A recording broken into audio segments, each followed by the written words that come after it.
أعوذ بالله السميع العليم من الشيطان الرجيم. بسم الله الرحمن الرحيم. يا أيها الذين آمنوا إذا نودي للصلاة من يوم الجمعة فاسعوا إلى ذكر الله وذروا البيع ذلكم خير لكم إن كنتم تعلمون. فإذا قضيت الصلاة فانتشروا في الأرض وابتغوا من فضل الله واذكروا الله كثيرا لعلكم تفلحون. Mwisho wa kunukuu.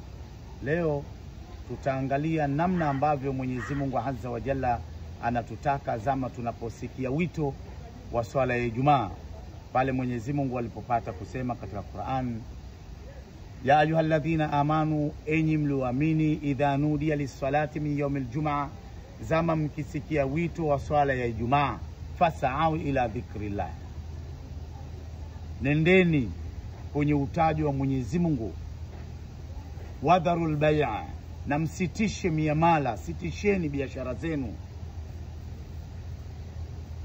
Kwa mantiki ya kwamba tunaposikia wito wa Ijumaa ni shurti ya kwanza, swala ni kitu cha kwanza.